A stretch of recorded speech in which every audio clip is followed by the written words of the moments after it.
Regarde autour de toi. Nous vivons dans l'époque la plus distraite de l'histoire humaine.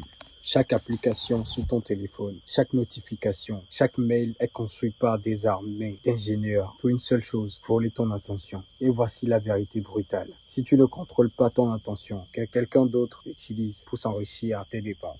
Dans ce 9e épisode de Stamina, on va parler de la ressource la plus précieuse et la plus équitablement repartie sur la Terre. Le temps. Que tu sois milliardaire ou au chômage, ta journée fait exactement 24 heures. Ce qui va déterminer ta souveraineté, ce n'est pas le nombre d'heures que tu passes assis à ton bureau. C'est ta capacité à entrer en deep focus. Si tu es incapable de rester concentré sur une seule tâche difficile pendant 2 heures sans regarder ton téléphone, tu as perdu la guerre.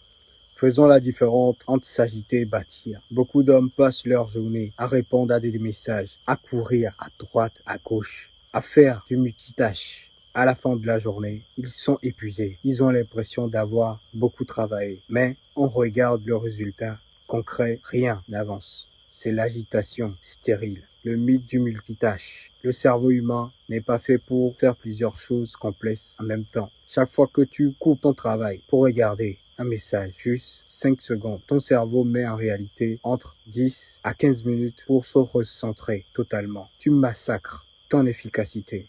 La loi de Parkinson, un travail prendra tout le temps que tu lui alloues. Si tu te donnes une journée pour rédiger un rapport ou faire un plan, tu mettras une journée. Si tu te donnes 2 heures chrono, en coupant tout le reste, tu le feras en 2 heures.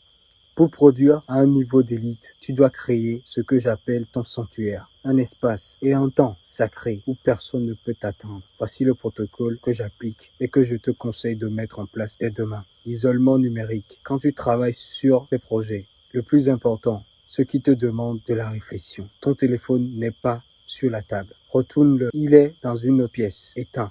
Les blocs de temps étanches. Divise tes journées. Ne mélange pas la création et la gestion. Accorde-toi 2 à 3 blocs de 90 minutes de concentration totale par jour.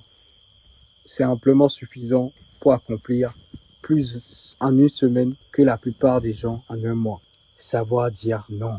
Tu n'es pas obligé de répondre au téléphone dès qu'il sonne. Tu n'es pas obligé d'accepter toutes les invitations. Chaque fois que tu dis oui à une distraction inutile, tu dis non à ton avenir. Ne te trompe pas. S'asseoir et travailler sur un problème difficile sans stimulation extérieure, ça fait mal. Ton cerveau habitué à la dopamine facile des réseaux sociaux va hurler pour que tu fasses autre chose. Il va te trouver des excuses logiques. Vérifie juste tes mails au cas où. Va chercher un verre d'eau. C'est là que se fait la sélection. La discipline mentale est un muscle. Les premiers jours, tu vas tenir 15 minutes avant de flancher. C'est normal. Ne lâche pas.